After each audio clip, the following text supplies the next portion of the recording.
Hey there everybody, this is Lee with Creative Two-Time Mom, and this video is going to be a 12-week update of our homeschool.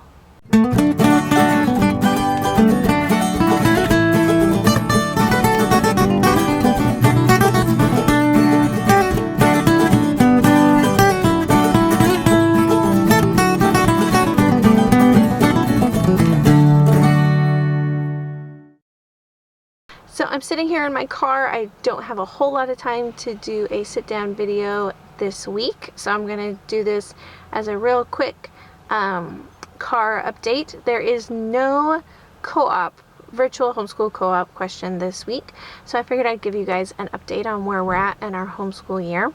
We're just getting ready to finish our second learning period of the year. Our school divides the year by learning periods, so we have 6 in an entire year, and each one is 6 weeks long. So we're in week 12, and this is Wednesday. That will end on Friday, which means this weekend I will be doing grades and I'll be doing some planning. So I thought I would give you guys an update on where we're at. So Josiah's in kindergarten. He's doing awesome. He flies through his homework so fast. The only thing he's struggling with just a tiny bit is math, and that's so to be expected because he's doing first grade math as a kindergartner.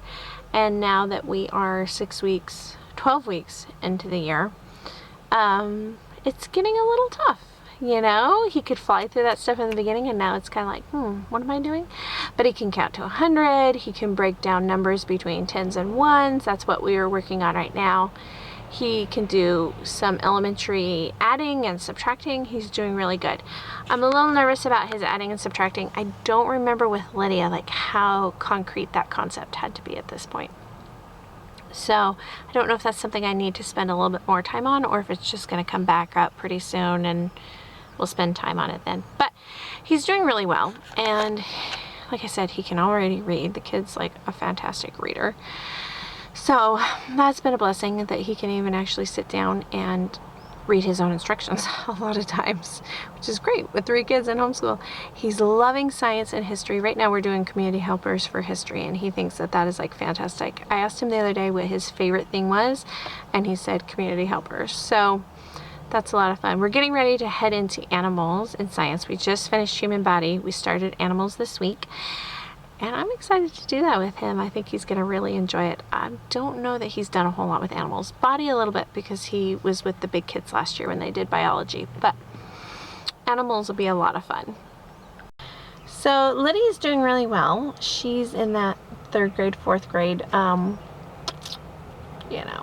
cross. Y'all know her story.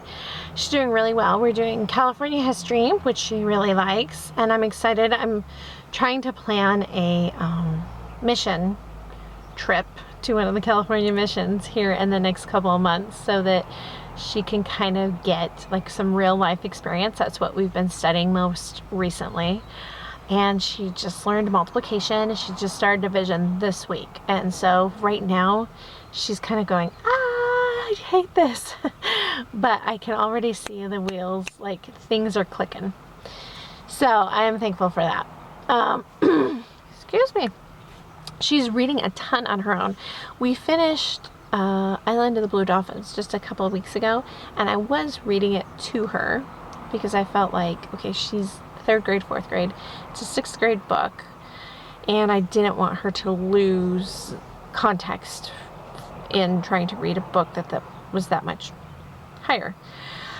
Until the last couple days, at the end of the book, I ran into a problem one day where she was ready to move on. I wasn't ready to move on because I was helping somebody else, and so she just took the book and read it.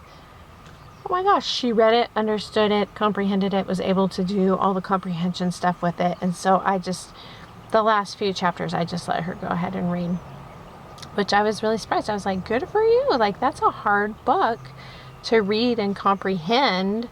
You know, I know she could read it. I just didn't know if she could comprehend it. But she did awesome with it. So that was really cool. I'm really proud of her for that. She just finished Little House in the Big Woods. We've also read, what did we start with? Oh, Dr. Dolittle, which she loved Dr. Dolittle. I knew she would. That's one of my favorites too. And science, her and Noah are doing science together. We're almost done with physics, and that is not her thing at all. she's not. She could care less. Like, she's doing fine with it, and I think she's getting the concepts, but she just could care less. She, like, yesterday was like, are we almost done with this? Can we move on now? Because she's just not into it at all. So I'm actually excited. I have a few things planned for them separately after we finish physics, and then we'll come back together in the spring and do astronomy together. But for now, she's doing awesome. Like, she's doing really well. And she's loving dance. She's dancing 4 days a week, and you know, Lydia, I ask her every day, what's the best part of your day? Dance. And if today she doesn't have dance, it was reading. So we know the things that she really loves. And Noah's in 6th grade. He's taking a core class this year, and the workload in that core class has been pretty heavy. It's a core class for language arts and history. And the history part hasn't been too bad. The language arts has been pretty heavy, and that it's really deep comprehension. It's really challenged him to think a lot deeper than he's used to thinking, and to really search for meaning, search for themes, which for me, I've always had a hard time between theme and, I guess it's purpose. I've always had a hard time distinguishing those two myself. So if he can grasp that, he's already a step ahead of me, but it's really challenged him to think a lot deeper this year. And I think his biggest challenge, he's doing really well, but his biggest challenge is to remember to put his name on his paper for one thing, and to make sure that it gets to his teacher. Somehow between home and school, the work kind of disappears. And so that's been a little bit of struggle of like, no, this really has to have your name on it and make it to your teacher. But he's still pulling a B. So I'm like, okay, you would have an A, but I'll be happy with the B. Math has been a little bit of a struggle with him and with Lydia too. I really am disappointed that I did the My Math last year, because I feel like they almost lost a year. It was so dumbed down from the Sadler Oxford that typically in the beginning of the year, the first few chapters would just be review, and it would be self-esteem boosting because you know the concepts, so you can move very quickly through the first few chapters. That was not the case at all this year. When we went back to Sadler Oxford, they were encountering concepts that they had not at all had last year.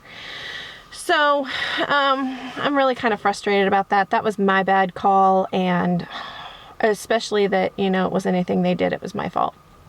So he's doing some beginning algebra this year, which has really, really challenged him and challenged me to explain it better, because I understand it, but to be able to explain it to him well has been a challenge. He's doing well, it's just that it's gone very, very slow. He's still getting an A in math, or a B in math, but it'll come. I think it's just going to take a lot longer, and for him it's very frustrating because he's always been really good at math.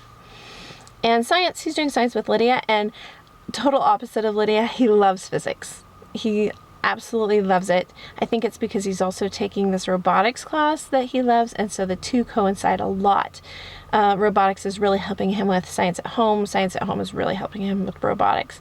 And so he is super into how things move, how energy, we're doing a lot with energy and energy transfer and electricity and magnets and this whole thing. So he is eating it up, which is really fun to see him get so excited. So he's doing well. Oh, and you guys know he's swimming once or twice a week because it's baseball season, so sometimes it's only once, and he's playing baseball 2 to 3 times a week. It's been a little bit of a push, but I feel like it's been so good for him because that's his stress relief. Especially baseball this year has been his stress relief. He's taken a lot on academically, and so to be able to just go, that I think that's helped him a lot in his maturity and just his handling of his emotions. So I see him growing a lot in their area, and I'm so proud of him. Like, it's a lot to take on. I've felt the pressure of school this year as well, going into middle school, and so it's a lot for an 11-year-old to handle, and he's doing really well. So that's where we're at in finishing out our second learning period and going into our third learning period, which we're trading baseball for the craziness of the holiday season, but I'm excited about this next learning period. It's a little bit shorter. I have some fun things I want to do with the holidays, and I've got 1, 2, 3 field trips already planned. 2 of them are going to be on the weekend. We're gonna go visit some family and squeeze in some field trip time. So I'm excited for it. It's been a good year. It's been a challenging year for me so far and for the kids, but they're doing awesome. So where are you guys at in your homeschool? How long have you been in school? I know some people are only hitting like 10 weeks. How do you divide up your year? How's it going for y'all? Leave me a comment down below. Let me know where you're at, because I think it's great for us to encourage each other. I just love the encouragement from you guys, and I love being able to encourage you in your journey as well. Thank you guys so much for watching. Please hit that subscribe button if you haven't already, and give this video a thumbs up. We'll see you in our next video. Bye guys.